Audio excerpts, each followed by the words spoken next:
Back then, my grandma and my grandpa, they used to make their money, off the tourism down there in South Florida.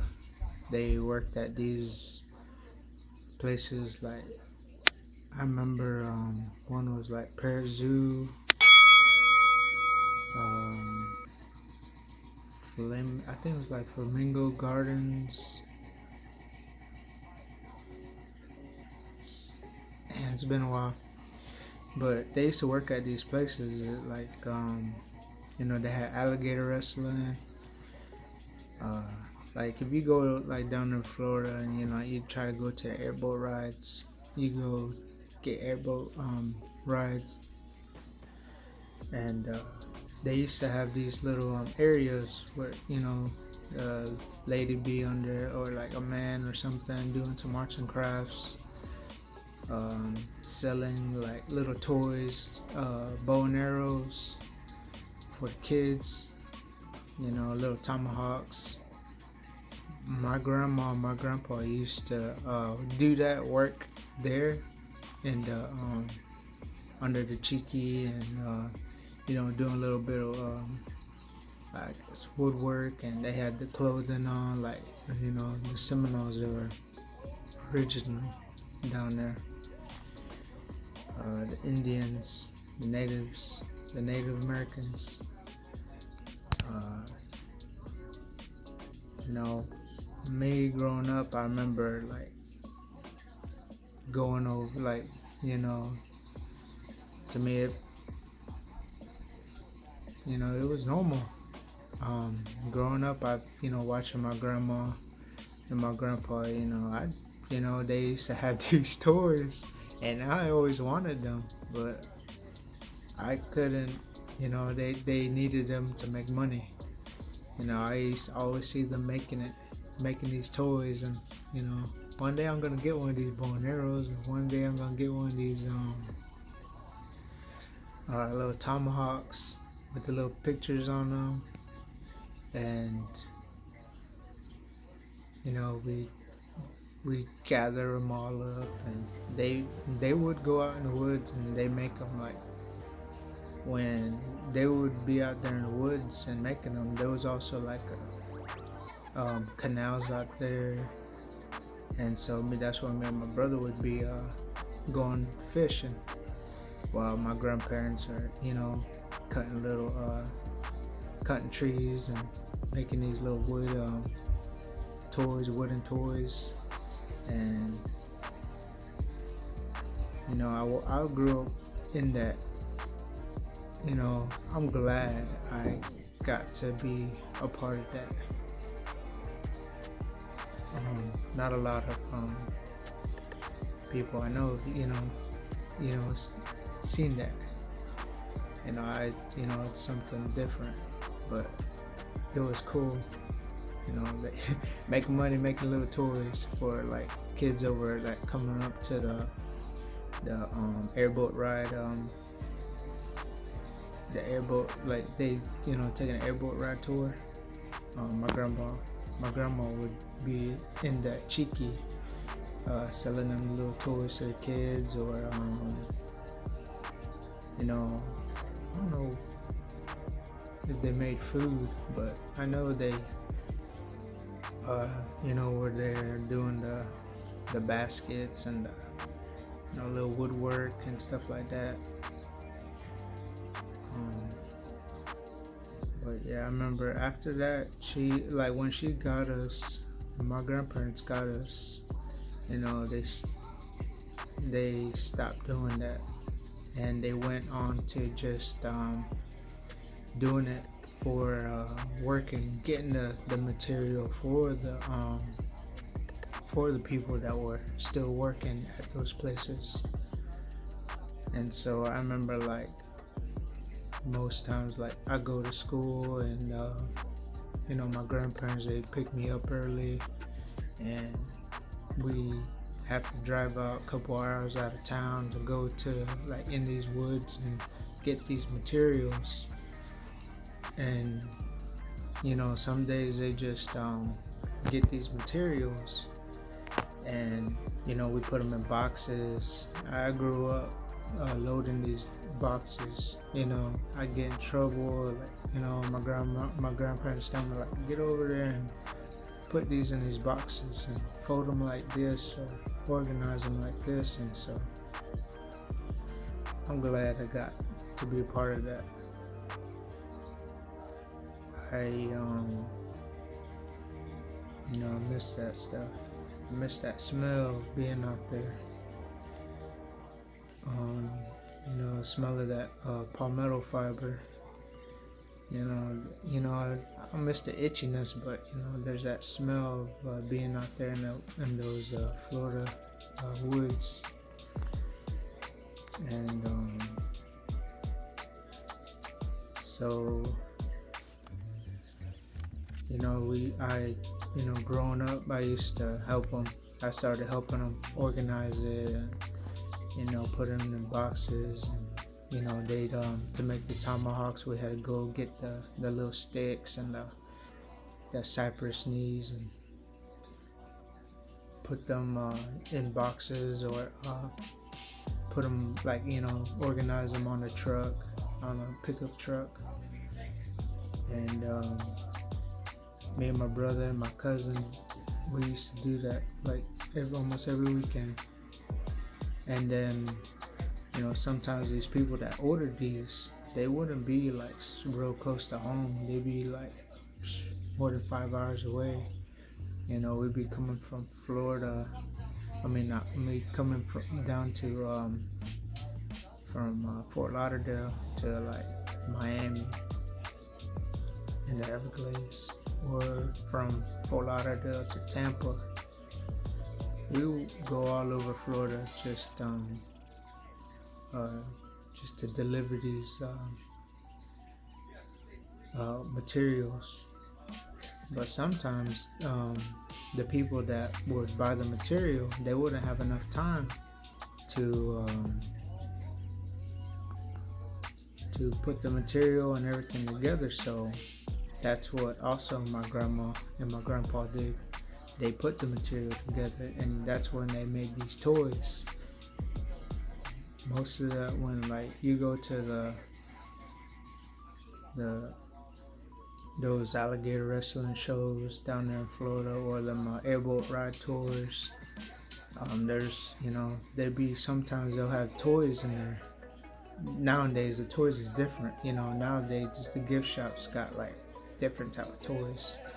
But my grandparents, they used to have these real we went out in the woods and made these toys. And I grew up, I always wanted to play with them. And one day I did, and I was just like, okay. I got to really throw the little arrow and mess around with the tomahawk. But yeah, I really miss those days. I grew up around that environment. That's how the Seminoles made their money back then, off of all this. You were either alligator wrestling, working under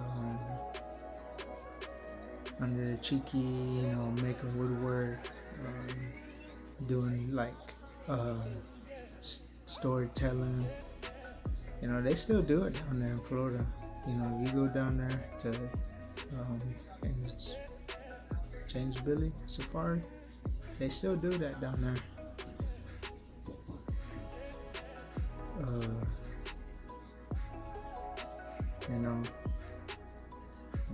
You go down there to the Everglades, down there in Miccosukee, they still do it.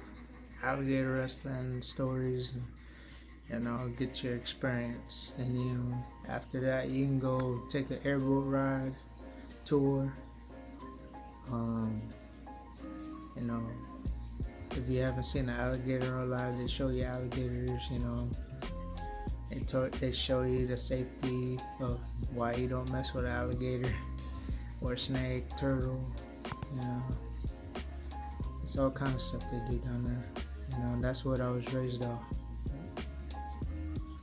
For a while, I remember seeing my grandma going to work, going to these places, and then after that, she, went on to, we were the material people. We went to go get the supplies for them, or we went out there, got the supplies, and made the stuff, made the dolls. They also have like papooses, like little toy dolls for the little girls, and we made that. We made necklaces with like all kind of colors, and had the little papooses on there. You don't see that much anymore. I don't. I didn't. I remember going to the one of the ones out there in it was like North Lauderdale, Sawgrass, and there was people there telling me like, the alligator wrestle. I was like, no, I don't do that. I tried. I remember, going to work with my cousin, and they were doing it. I was cleaning the pits. I remember cleaning pits, like, turtle pits, and, I remember doing that. I tried it. I wasn't scared. My grandparents, they taught me not to be scared of, work. If you go to school and do the right thing, then, go to college and stuff like that. But me, right now I'm going to school. It took me a while to get a hold of this thing. But, yeah, it's a story right there. I got more stories like that. To me, it was awesome. Those are some awesome stories. And this vlog wasn't even supposed to be about that, but that's where it took me. I was just supposed to, come on here and talk about my fishing rod holder. But it, you see, if you think about things, how you started, how you started fishing. Who took you fishing for the first time? Who gave you let you touch the first fishing rod? Who taught you how to tie that fishing rod on there? My wife's dad taught me how to, do this certain knot, and that's how I knot my fishing rods all the time. I don't know the name of it, but it works. I do it like nothing, and people are like, how do you do that fishing rod like this? My wife's dad taught me how to do it. You make stories like, there's stories.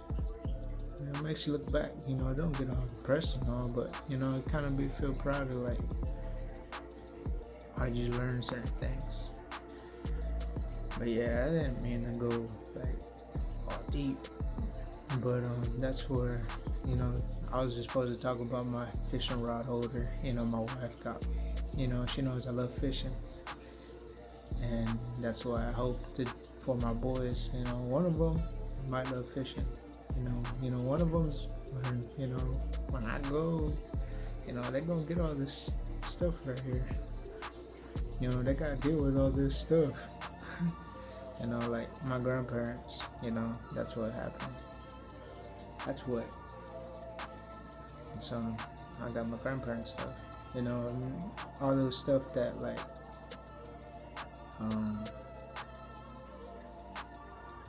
I just got pictures. I got a lot of pictures now of my past. Being with them. I got fishing pictures, got 4-wheeler, being out there in the woods. I got a picture right here. Hold on. I'll show y'all. I ain't lying.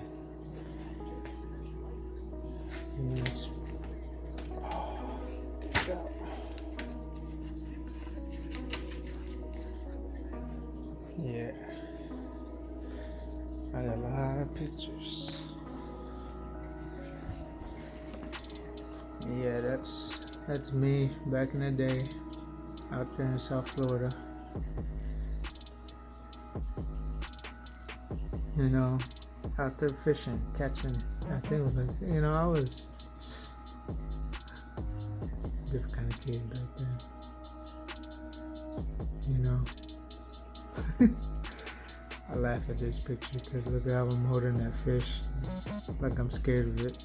But really, I was trying to stay clean. But that's how my grandma and grandpa raised us.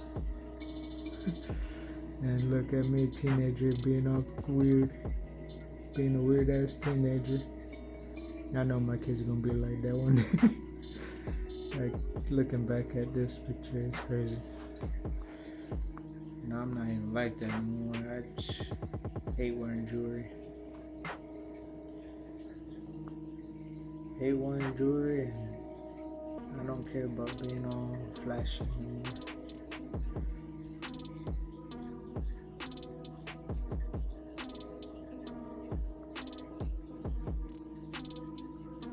Yeah, man.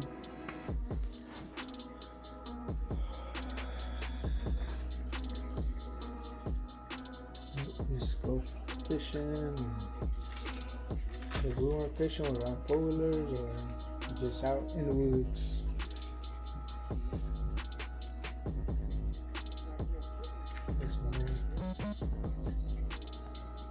It's me and my brothers out there 4-wheeling. I miss those days. Those are the days I miss.